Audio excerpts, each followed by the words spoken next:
YouTube. So right now we're finna go react to Dinner Life of a Billionaire. Yeah, let's get it.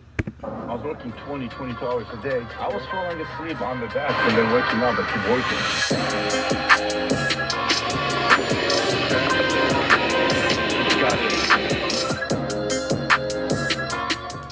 And how much does one of these cost? $7 to $10 million.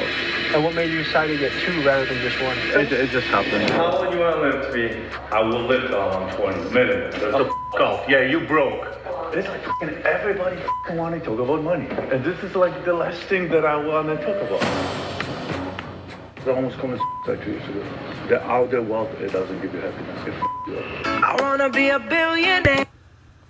Hold on, y'all. Let me go ahead and skip this because I don't want to get copyrighted. So we're gonna go ahead and skip the video. Start right here.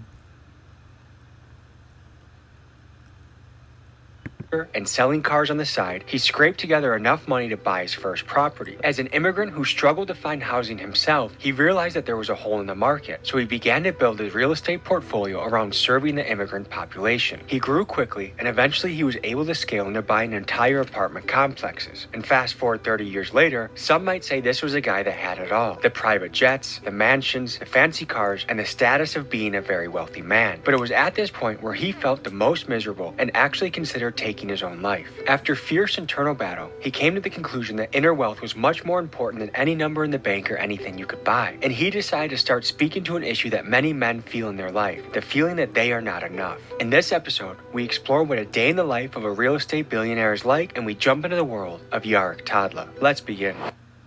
Before Black Friday drops, spin your passion into a business with Shopify and break holidays. Let's fucking go, baby. If you want a little bit of that razzle dazzle. Oh my god, all these fucking ads, bro. So make you jump out of your seat and do jumping jacks. This will make you beat through traffic. Let's fucking go. What's important to me is putting clean energy into my body. Something that makes you feel good. Use code TommyG for 20% off your first order. That nigga cranking me with them ads, man. God damn, all the fucking ads.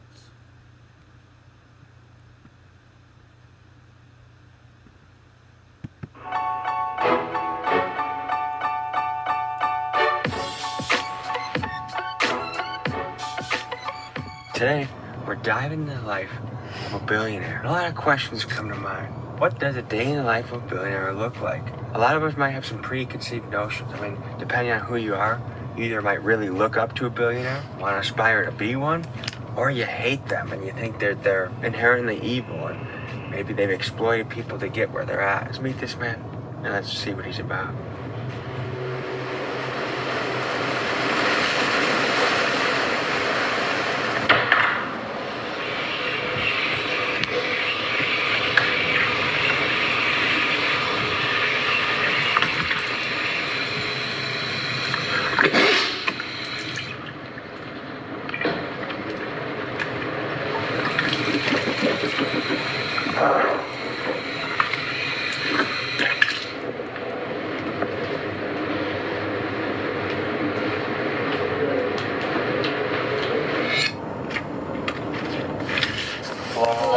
How are you? I'm sorry. Patrick. Nice to meet you. What's up, Pop?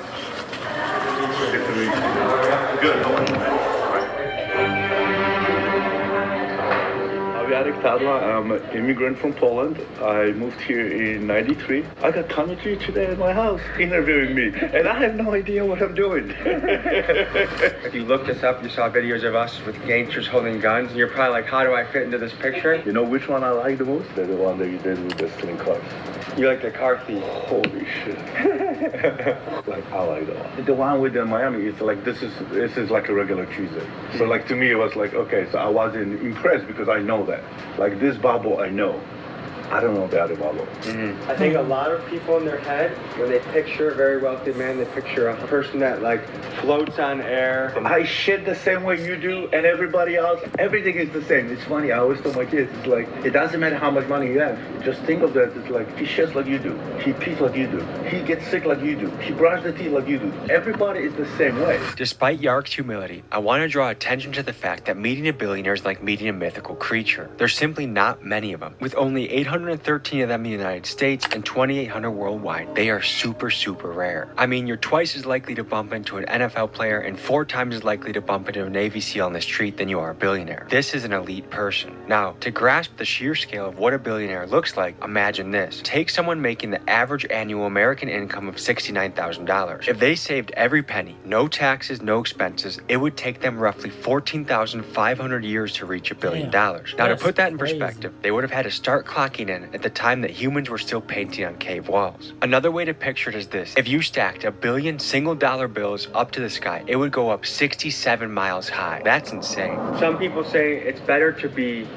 wealthy and anonymous than it is to be famous and poor. But right now, you're entering the public sphere. You have a book, you're going to be on all these different shows and podcasts. Why leave the shadow, so to speak, and come out into the light? Because I almost committed suicide 2 years ago. The outer wealth, it doesn't give you happiness. It f*** you up. How do y'all feel about this shit? Like, do y'all think, like, because people always say, like, when you have money doesn't bring happiness. How do y'all feel about this shit? Because I feel like money do bring happiness. It's just what you do with that money that bring you happiness. I mean, money doesn't bring you happiness. It's what you do with the money. You know what I'm saying? That brings you happiness. Like I don't know if y'all know what I mean by that. But like, let's say like you got like $1 million, whatever, right? Shit, you can go ahead, go on trip. You can go ahead, you know what I'm saying? Like you can go ahead and do shit that you like to bring the happiness to you. But just having the money doesn't really. I don't know. Like I don't know. But me personally, I feel like money doesn't bring happiness, but you need the money to do what you love to do to be happy. I don't know if that should make sense to y'all, but yeah. I hit bottom of the bottom. I had depression. I went through divorce like 5 years ago. The word is from the inside out, not from outside in. And if you don't understand the game, then you're pretty much screwed. Yeah, do you want me to just stay here and watch the dogs? Thinking about a career in digital marketing and e-commerce? Get the skills to get the job with Google Career Certificates.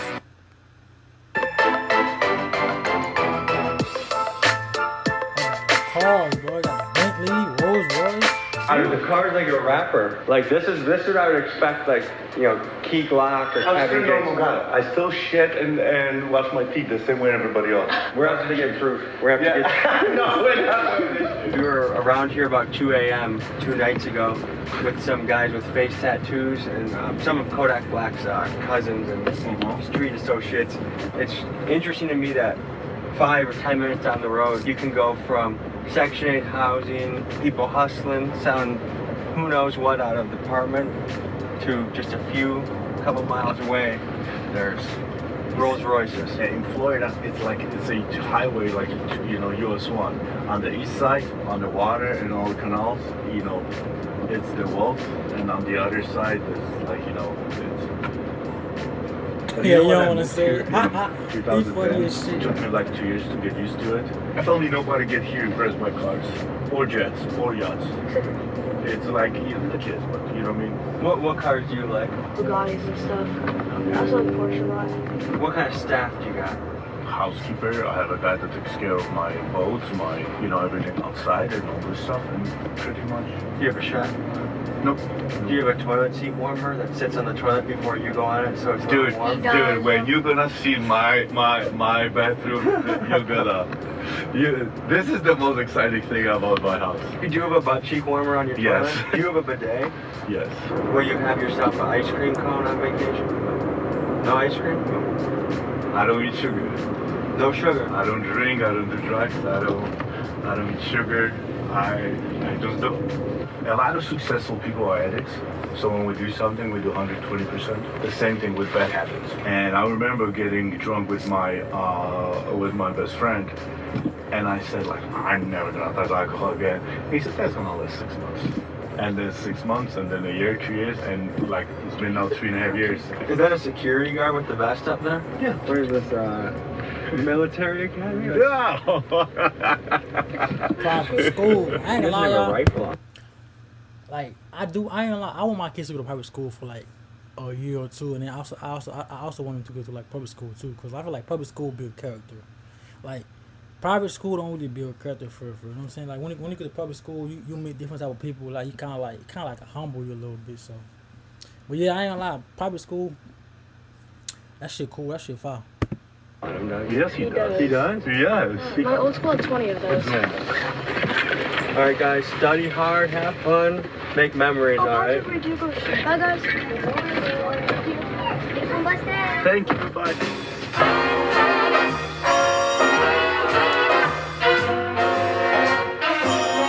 So you clearly see I'm the human, right? I like the views. Oh, But seriously, look at this shit. Look It just over you can do it. Dude.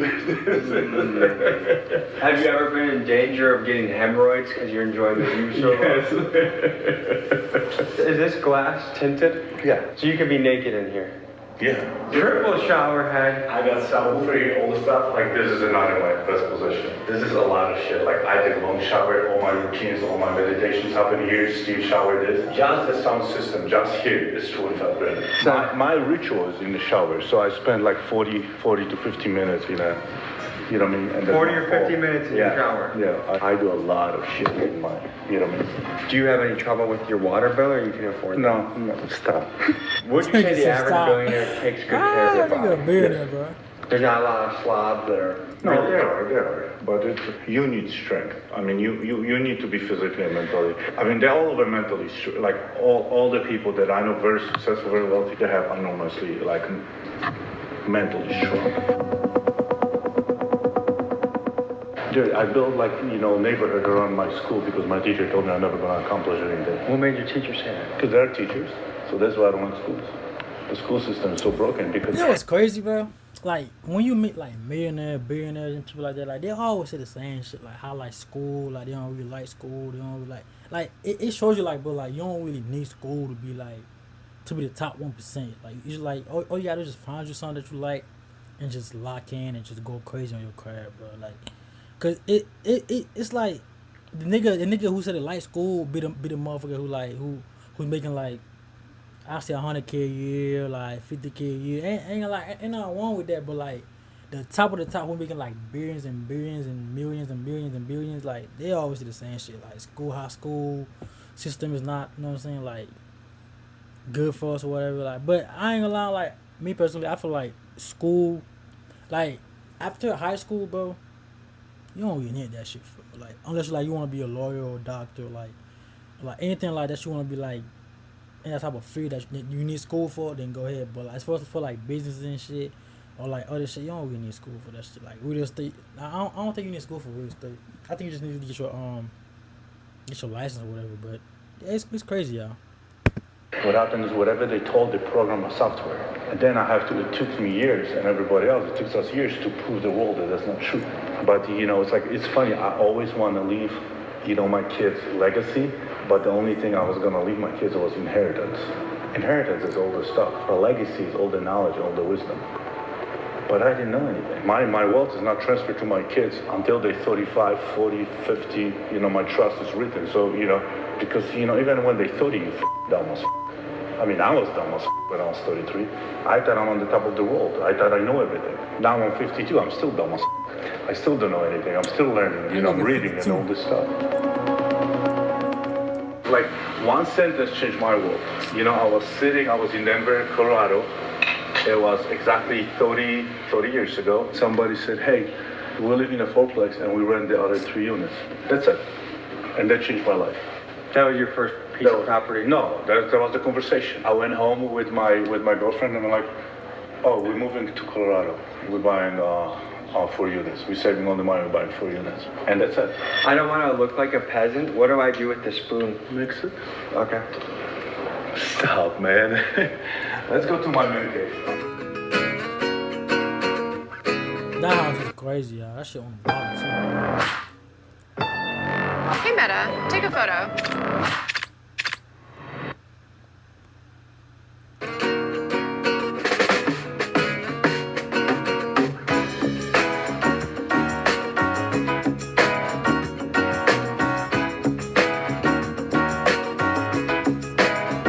I moved here when I was 21.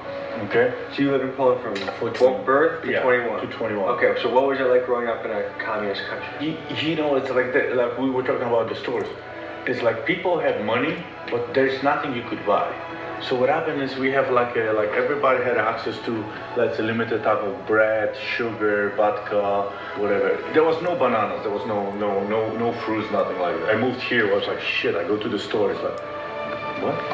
Banana, chocolate, like all this stuff. Like you were going to the store, you were waiting in line to get a little bit. And it was like all the shelves in the stores were always empty. The information is limited. In this country, I learned about, an entrepreneur because no, everybody has money, but what happened, there was exchange of the services. So that's why the money didn't exist.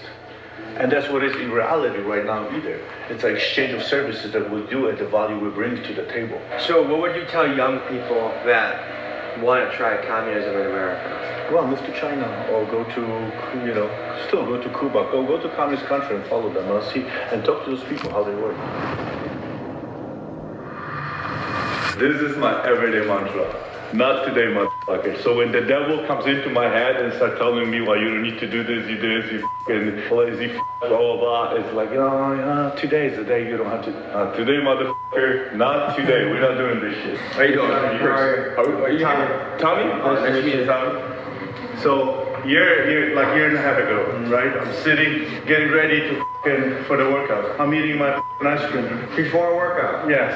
So this motherfucker comes in and is like, Puppy, what are you doing? I'm like, eating my ice cream. I'm like, okay, it's my cheat day. He said cheat day, and this motherfucker comes in and he goes like, listen, we don't cheat. We don't cheat, baby. I did not have a cheat day in 20 years.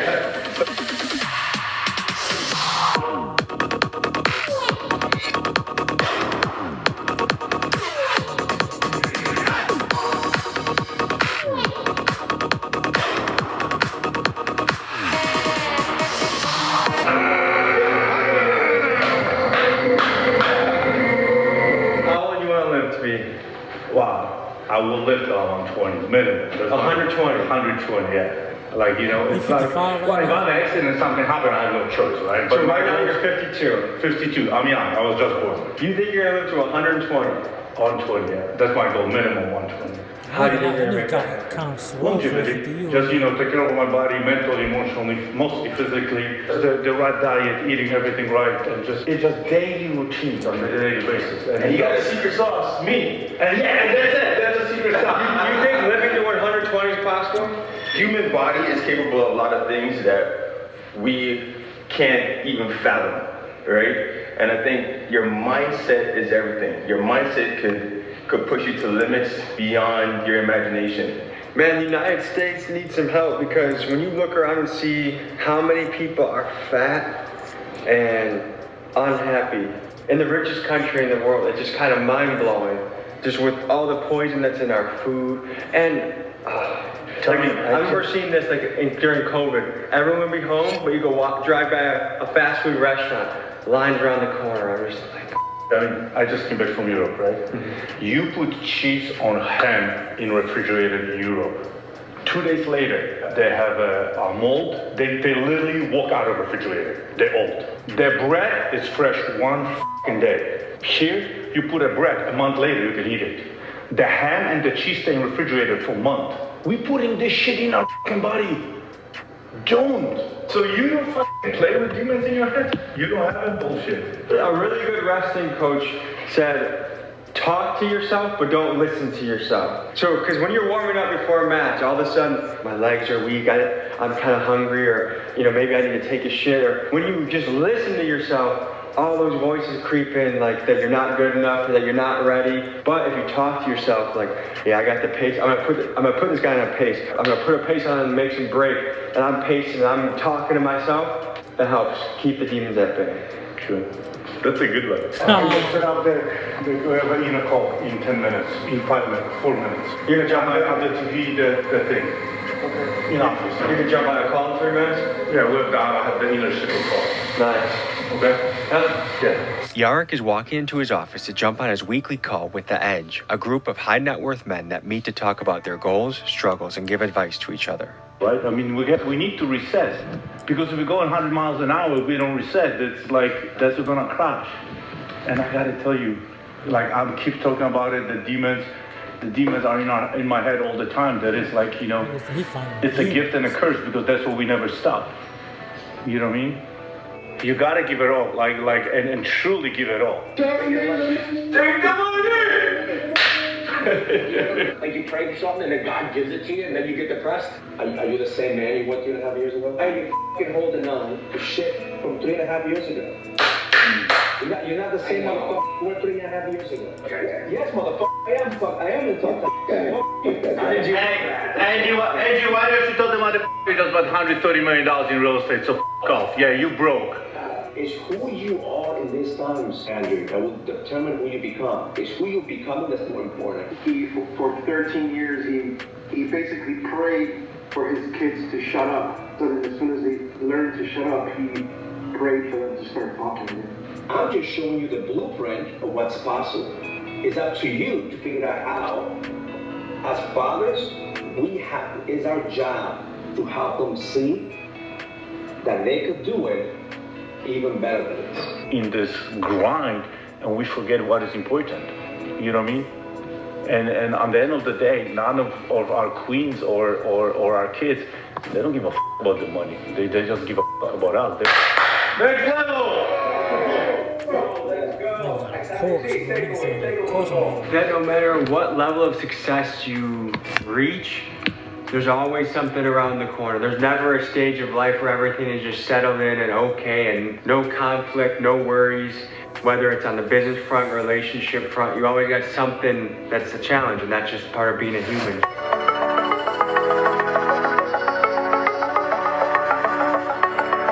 Eatable, avocado, banana, coffee, peanut butter, almond butter, and chocolate cookie. Yeah, that's right up my alley. In the evening, what I do the decaf coffee. You know, so I don't drink coffee after 1 o'clock. For me, sleep is everything. You know? And my sleep is fucked up, like, you know, when I wake up, like with oral, when I fucked up, my sleep is fucked up. The whole day is fucked. So why doesn't your antivirus protect you against online threats? Simple, because it can't. All right, let's be real for a minute. Browsers...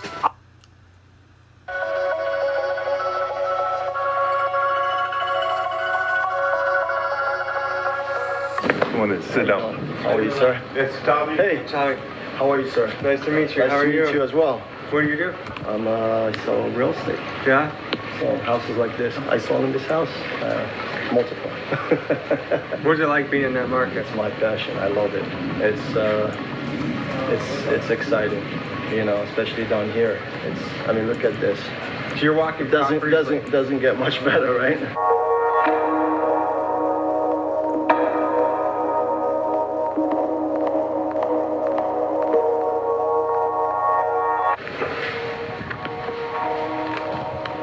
I had no idea what's about to happen. I find out the shit the way you do. So it's a Forbes interview about the book, I'm assuming. So we'll see. You know? Can you hear us? I ain't gonna lie, y'all. I gotta make it on Forbes, bro. Like, that's like one of my goals. Like, I gotta make it on Forbes, right? You know what I mean? Like, that's like one of my goals I'm trying to reach in life. You hear me? Yeah, I can hear you well. Can you hear me? Hey, Mark. I can hear you. Okay. Nice to meet you. Nice to meet you. And we are recording. Let's start from the beginning. You're from Poland, correct? Yes. You know what? The only thing, I never knew what I'm gonna do. Funny, I always knew you know, because I'm coming from Poland, from a communist country, I always knew I never want to work for anybody. I always knew I'm gonna be, you know, entrepreneur, and I always knew that I'm gonna work for myself. When you came here, you lived in, where did you live the first time, in Rochester? Rochester, New York, upstate New York. And then you moved to Denver. Denver, Colorado. I'm in Florida, South Florida. What does it feel like having a book out there? It feels good. It's a step one. It's a step one.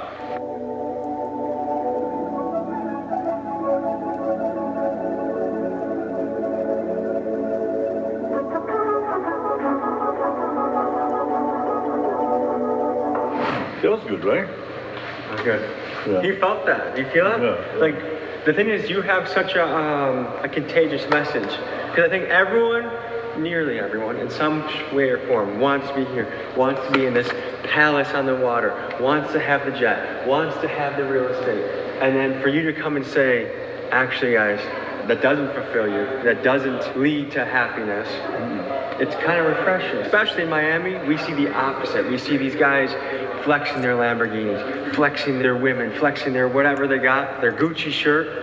And it's a refreshing, honest, authentic, raw, true message, you know? Everybody fucking want to talk about money. Yeah. And this is like the last thing that I want to talk about. Can I tell you this stuff? Starting to make a little bit of money now, but from the outsider perspective, the counterman perspective, the money gets people's foot in the door. If you were worth 70 grand and you're starting to talk about how you wanted to stuff, a lot of people are in that shoes. But a guy that has made what you've made talks about that, it's like, holy shit. Like, I only could find people that, you know, because in this society you get level of respect depending how much money you have. And that's what is fucked up. That is fact. Because the best people that can teach you and they can show you, they don't have the time to share this on social media. They don't have the time to write a book. They don't have the time to be around because they're busy. Their fathers are working 3 jobs. You know what I mean? But because they did not accomplish anything financially, so they don't have a word. why do you think that is? Well, you just said it. Because it's a bullshit story the society is giving to us. You get judged based on your net worth and... We got a private jet, crib. Not living a life, man. If you see a homeless guy on the side of the road, do you ever give him $1? Dude, I did give, to homeless people, yes, but not to everybody. What makes you decide whether you'll give them a couple bucks? I don't give to people that, like sit on the street and just on the red lights. But like when I go by the homeless people and I see like they're really struggling or picking up stuff from the trash can or just ask me at the store, then I don't have a problem. You're pretty good, you're right. Good and bad at the same time. So you would say you're a risk taker? Entire life. Entire life. See y'all, I'm trying to tell y'all niggas, man, you gotta take that risk. Hey, this nigga got rich by taking risk, bro. Take that risk, bro. How long have you been flying private for? 2 years. You just started pretty much. Yeah. It's comfort. How much demand is there for chartering a jet these days? A lot. Yeah? They pretty much are there pretty much all the time. What is it, if I wanted to rent your plane to fly from here to Chicago, how much would that run me? $28,000 one way, $30,000. And how much does one of these cost? $7 to $10 million. And what made you decide to get two rather than just one? Well, what happened is, like, the way I entered the partnership, so they own few of them. So it just came with it. Like, it just kind of happened? It just happened. It just comes like that. Would you say you're frugal? I think so. Is it hard for you to spend money? You know what? It's hard for me to spend money on some things and easy on some other things. What's a hard purchase for you? If I can get the same value for different amount, that's what I'm struggling with. Polish immigrant, first generation American. Your specialty in real estate was you realize, hey, if you're an immigrant, you don't speak English that well, you kind of get treated like shit as a tenant, and there's not a lot of good options for you. So you're listening. So you plugged the hole in the market, and you catered to immigrants, right? Low-income tenants, and that's because that's they're not being taken care of. A question you gotta ask yourself when looking at a bathroom: is this a bathroom that you would take a poo in? You gotta skid that edge, y'all. Gotta skid the edge, man. Then fixing them and just selling them, I was making profit. A big thing you did is you were humble enough to move in with your parents. Yeah. When most people would say, I just want my own apartment. And you saved a lot of money there. A lot. It saved me like another, $900 to $1,000 with everything. You gave the analogy before. Like, your first 10 properties are a lot harder than your next 100, right? Talk about your philosophy of momentum. Like we talk about, like pushing a car. It's hard to start, but the second you have a startup, you have it going, for some reason, then even if you think about it, you sleep on it, you think, you breathe, you shit this, like you think, real estate, suddenly everything around you just, starts going to seminars, start asking questions, reading the books about real estate, and you start, and that's the momentum. Okay, and so how old were you when you bought your first property? 23. Part of getting rich is you have to own stuff, own your own business, own your own real estate, own something. So this is the first property I got. It's a 4-unit in Milwaukee. This is what's helping me be able to get my second, third, fourth property. Pretty soon I can peace out from the corporate world, do YouTube full-time, travel the world with the señorita, and live the lifestyle you want to live, you know? So By 29, how many did you have? 73 properties every time. Free and clear or leverage? No, leverage. Okay. But what happened at that time in Denver, the market moved enormously. Like all the properties were appreciation in Denver, like, 7 to 9 and then to 12% a year. So, suddenly those properties were worth a lot more. At that time, I flipped all the little properties and I buy bigger. And then the game just started. Okay, so 29, 72 units, you retire, come back. How many units do you have today? Thousands. Do you have an amazing business idea? This is awesome. But no idea where... Thousands? Thousands. And you're being vague for personal reasons, right? Yeah. But thousands of units. What's the biggest challenge in owning thousands of rental units? Operations, having the right crew. I think the biggest, when you even jump from 100 to 200 to 500, from 500 to 1,000, is the infrastructure you have to create. That's the biggest challenge. Have you ever been close to going bankrupt? Yes. Tell me about it. 2008.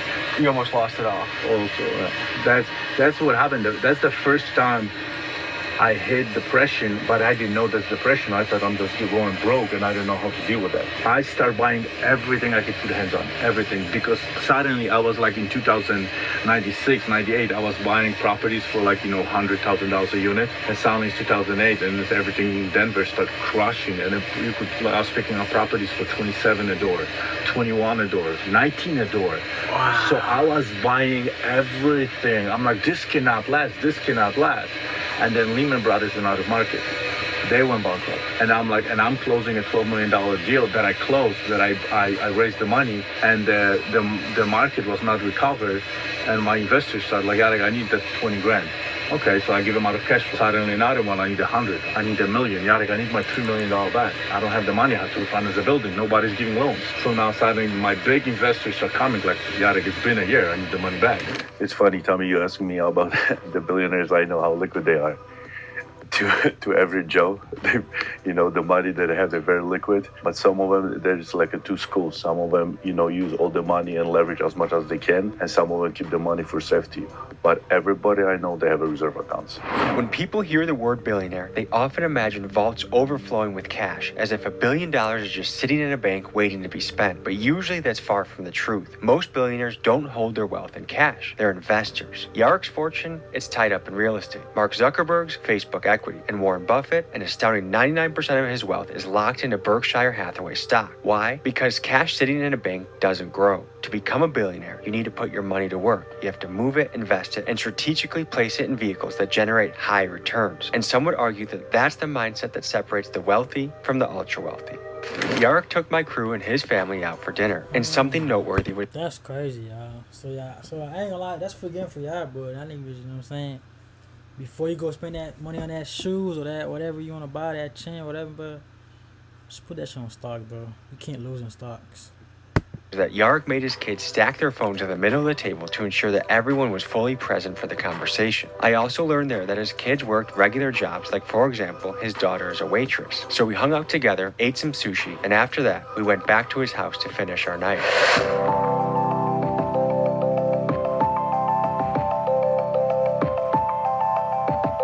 So, last thing before we get out of here tonight, we have questions from the Instagram chat. Do you care about the poll? Yeah, all of it.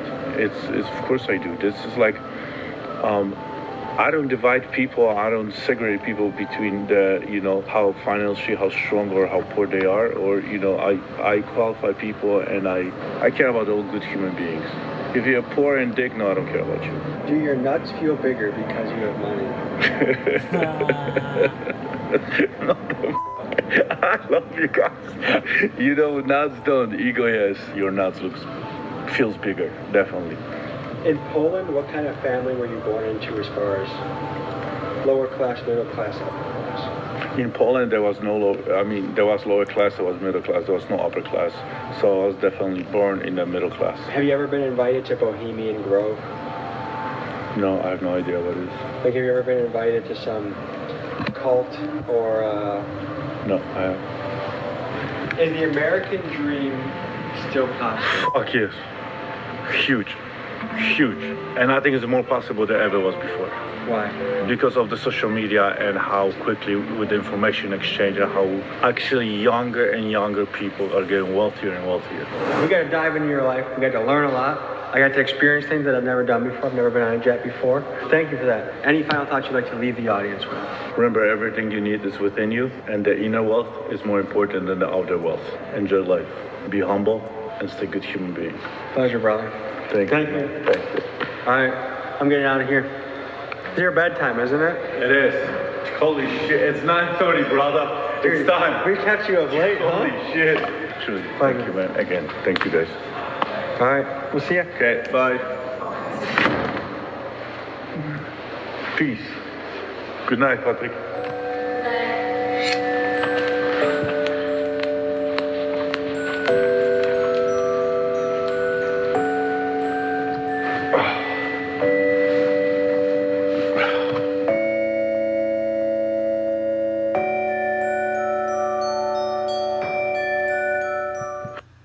I ain't gonna lie, cool little video, y'all. Cool little video. Like, how do y'all feel about this video, man?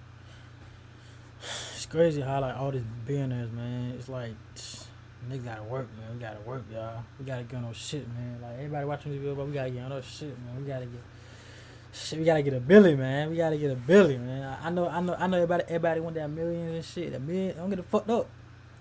You can be straight with $1 million, but nigga, we gotta think bigger, man. We gotta get that billion, man.